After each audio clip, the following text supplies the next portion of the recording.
Type 59 était le char de combat principal de la Chine entre 1958 et 1980.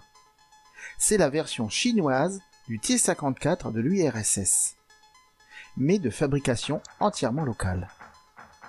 Les premiers furent construits en 1958. Ils furent acceptés en 1959 et la production en série commença en 1963. Elle atteignit 9500 unités et cessa en 1980. Environ 5500 unités furent utilisées par l'armée chinoise jusqu'à début des années 2000. On estime que 5000 type 59-1 et type 59-2 y étaient encore en service en 2002.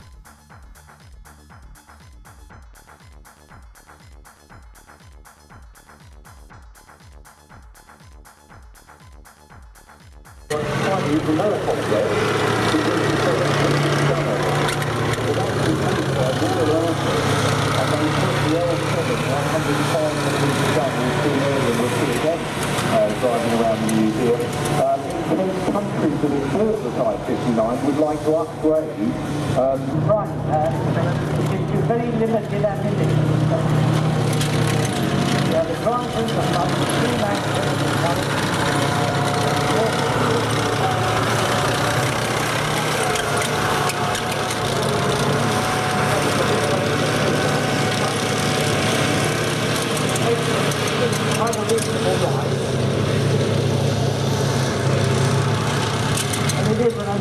one of the NATO tanks compared to one of these. But don't forget, it was how the tanks were going to be used. And the Soviet, probably the Chinese philosophy,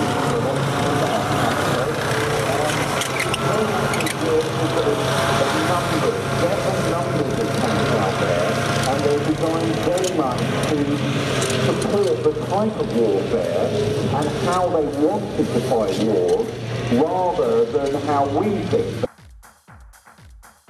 Le char fut modifié plusieurs fois durant sa longue carrière, notamment en remplaçant son canon rayé de 100 mm par un canon rayé de 105 mm. Il fut aussi à la base pour la conception de chars chinois plus récents, comme le Type 69 et 79. Ce char est d'apparence presque identique aux premières versions du T-54 soviétique. Il présente tout de même des différences, notamment l'absence de système de vision nocturne et de stabilisation du canon.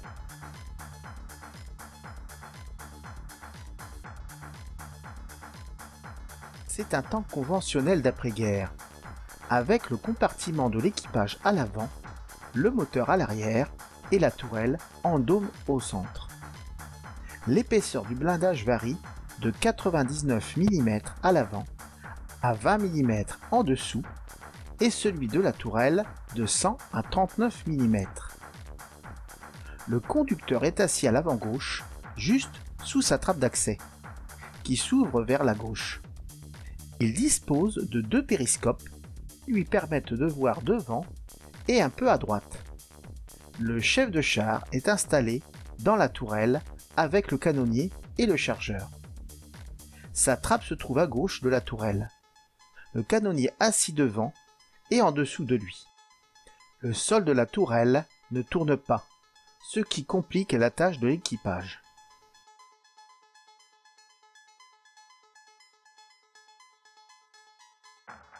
La tourelle est équipée d'un canon de 100 mm à âme rayée, avec 34 obus, et d'une mitrailleuse coaxiale de 7,62 mm. Au-dessus de la trappe de droite est montée une mitrailleuse antiaérienne de 12,7 mm avec 200 balles. Le conducteur dispose également d'une mitrailleuse tire par un minuscule orifice au centre du glacis, 3500 balles de 7,62 mm.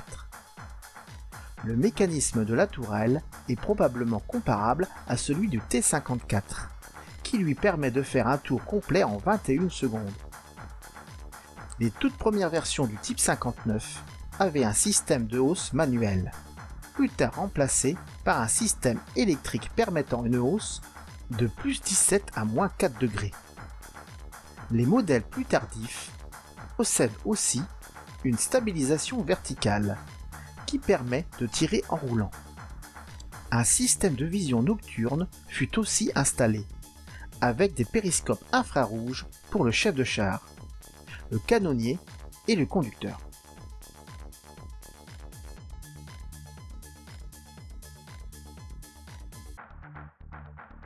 Le blindé possède un moteur diesel V12 à refroidissement liquide qui fournit 520 chevaux à 2000 tours minute. La boîte manuelle à 5 vitesses plus la marche arrière. Le réservoir intérieur contient 815 litres et un réservoir externe de 400 litres permet de pousser l'autonomie maximale à 600 km. Il y a 5 roues de chaque côté, avec un espace entre les deux premières. La propulsion est assurée par un barbotin à l'arrière. Il n'y a pas de galet de retour. Suspension est à barre de torsion et l'échappement se trouve à gauche. Les munitions sont stockées dans la tourelle, ce qui augmente le risque d'accident si le char est perforé par le feu ennemi. Dans ce cas, le taux de survie des équipages est très bas.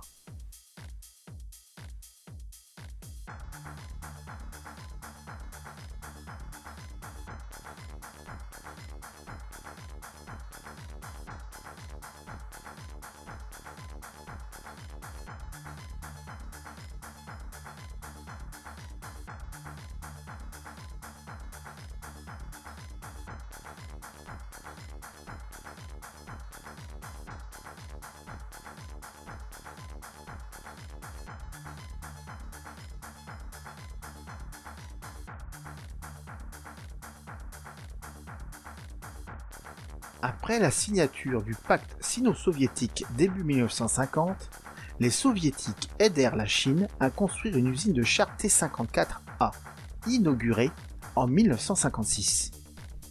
Elle assembla d'abord des composants soviétiques, puis ceux-ci furent progressivement remplacés par des pièces fabriquées en Chine. L'armée populaire de libération chinoise accepta le char en 1959. Et il reçut le nom de Type 59. Ce fut le premier char chinois. Au cours des années, il reçut diverses améliorations d'origine locale et occidentale. Lorsque l'armée chinoise s'empara d'un T-62, durant le conflit frontalier sino-soviétique en 1969, les améliorations dérivées de ce char furent apportées au Type 59.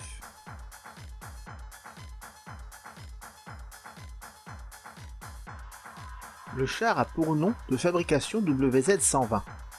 Il fut produit en grande quantité en 1959, au milieu des années 1980. Peut-être à plus de 10 000 exemplaires.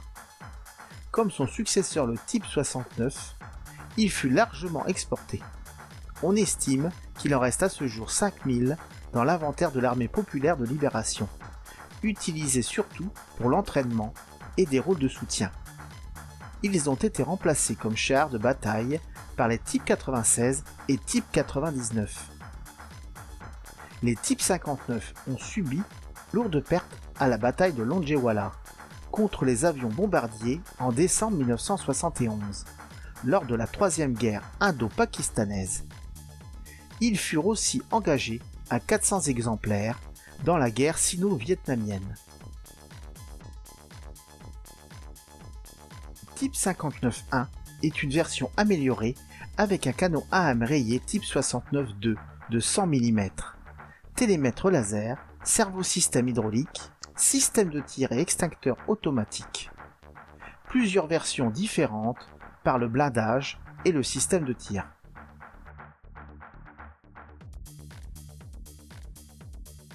Type 59-2 est construit sous la désignation WZ-120B de 1982 à 1985. Cette version possède un canon à âme rayée type 81 de 105 mm.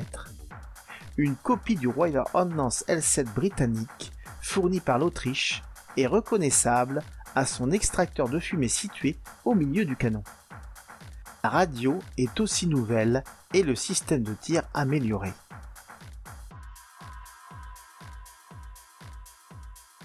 Le Type 59-2A possède un étui thermique pour le canon de 105 mm et un blindage composite. Il en existe plusieurs versions, dont un char de commandement.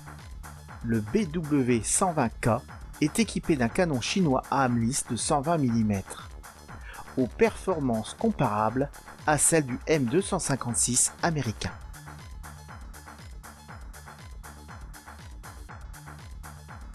Le type 59D est également connu comme WZ-120C.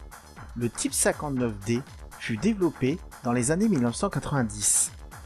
Au lieu de remplacer les types 59 vieillissants par de nouveaux modèles, l'Armée populaire de libération décida de les adapter aux champs de bataille modernes par l'adoption de nouvelles technologies.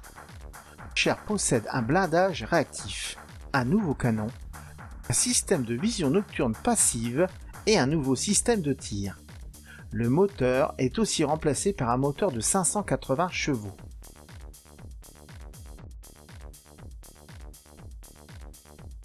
Type 59P sera la version d'exportation. Il possède de nombreux composants de haute technologie des chars de 3e génération.